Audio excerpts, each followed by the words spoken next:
Hello, I'm Steve Feldman. I'm the president of the Human Animal Bond Research Institute, and it is my pleasure to welcome you to Pet Week on Capitol Hill.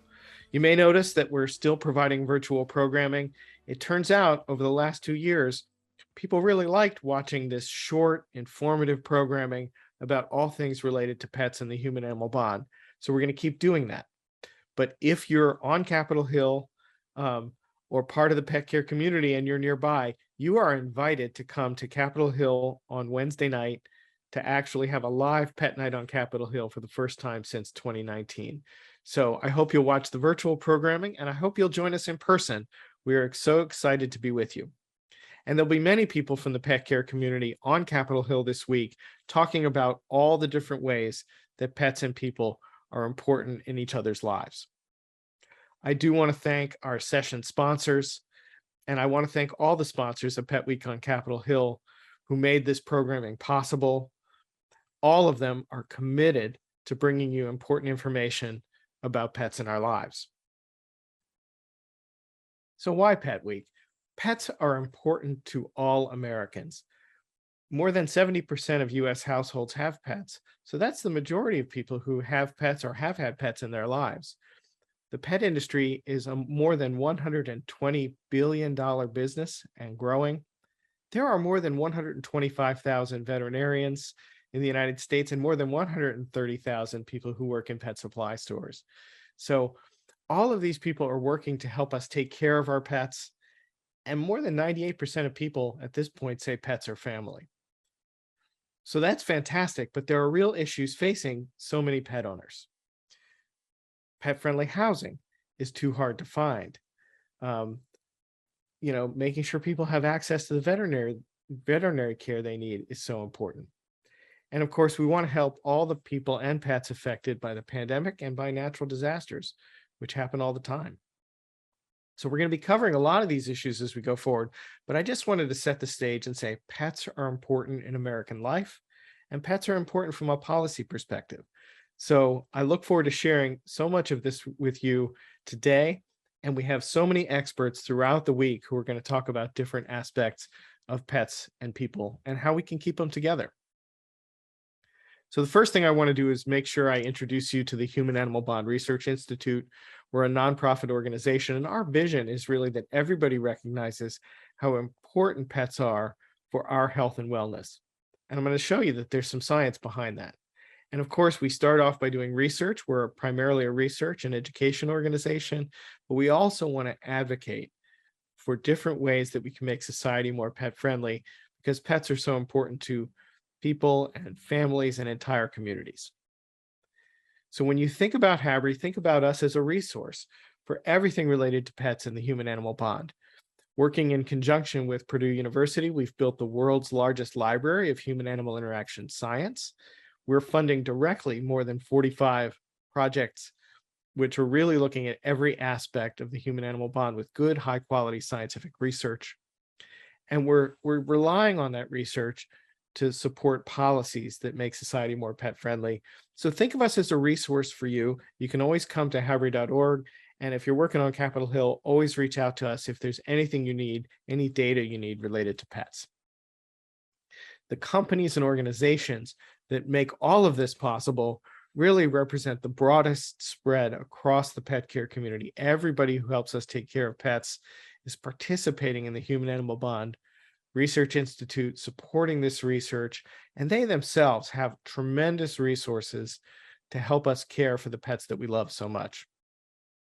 We're really grateful to them and really hope that you'll thank them yourselves if they manage to come visit you on Capitol Hill throughout this week.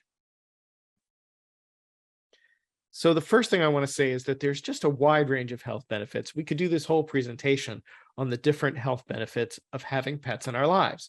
Pets are good for our physical health. The American Heart Association has put out a very important scientific statement saying that pets are important for heart health. Pets can help us reduce obesity. Mental health has become such a focus throughout the pandemic, and pets have been a bright spot. And there's good science to show that pets help reduce loneliness. Pets help us manage long-term mental health conditions. And therapy animals are an important part of this equation too. Visiting kids in the hospital, visiting people in nursing homes. So it's not just pets, but therapy animals are helpful to us all as well. Pets in the classroom have been shown to benefit social and emotional development, as well as boost classroom learning. And I do want to say that pets are so important for victims of trauma. As a matter of fact, we're very proud to have funded one of the most important studies on service dogs for veterans with PTSD, which really helped support the passage of the Pause for Veterans Therapy Act last year, which is going to help more veterans get service dogs. So thank you all for passing that important piece of legislation. And of course, pets are so important. Therapy animals are so important for all kinds of victims of trauma, whether that's a tragic event or a natural disaster. And we always see that, but it's good to know that there's science behind it and to show how important that is. So based on that science, it's really important to know how that affects our lives.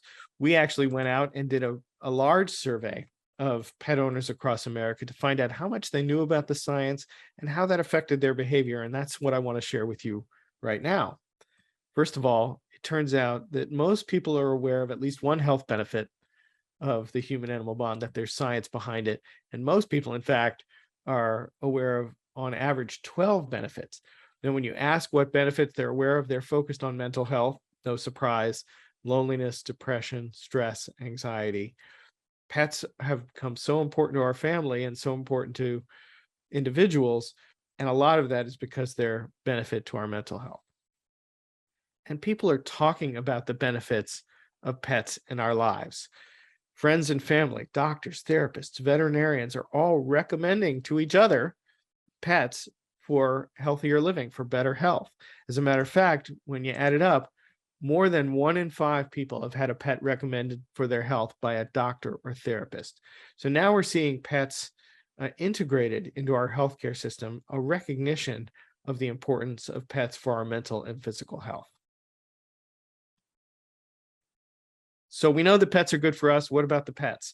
It turns out the more people know about the science, the better care they're going to take of their animals. They're more likely to take their pet to the veterinarian to keep up with their vaccines and preventive medicine, and even more likely to purchase pet health insurance, which is important for people to always make sure that pets get the care that they need.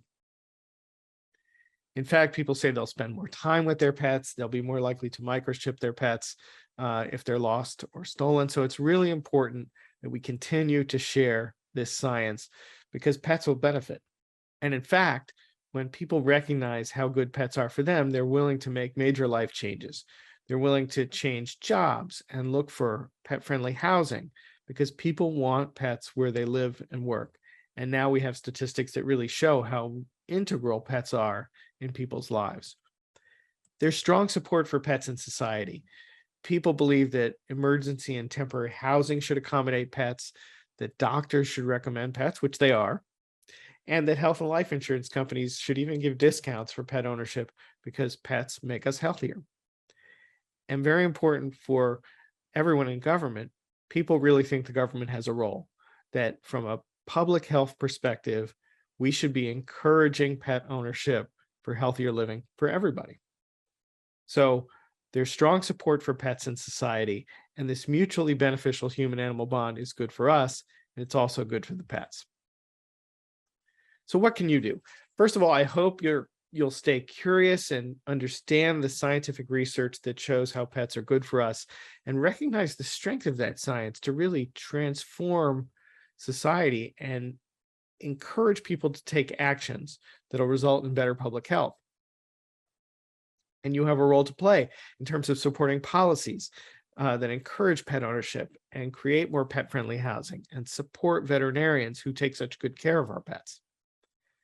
And of course, I want you to celebrate the power of pets all week with our Pet Week programming. And if you're in Washington, D.C., join us for Pet Night on Capitol Hill. So part of staying connected and curious about the human-animal bond is I hope you'll sign up for our newsletter. I hope you'll connect with us on social media. We're always sharing the latest scientific information about how pets are good for people. And that's the Human-Animal Bond Research Institute, your resource for everything related to pets and the human-animal bond. So let's talk about what's coming up this week. We have some really exciting programming. Representative Kurt Schrader is joining us to talk about veterinary issues in Congress. Representative Jason Crow is going to join us to talk about the PUP Act, which is a new piece of legislation that would help homeless shelters become pet friendly. We're going to learn about what's going on in animal shelters all across America. And of course, we're going to talk about the cutest pets on Capitol Hill, which are going to be unveiled live at Pet Night on Capitol Hill this coming Wednesday, the 21st. So thank you so much for joining us. Thank you so much to our session sponsors. Thank you so much to all of HABRI's sponsors who help make this research and this information possible. I hope you'll continue to tune in at petnight.com or on the HABRI Facebook page. All of the sessions after they're aired will be available on demand, so if you miss one, you can always come back and watch it. And thank you again for joining us. We look forward to seeing you soon.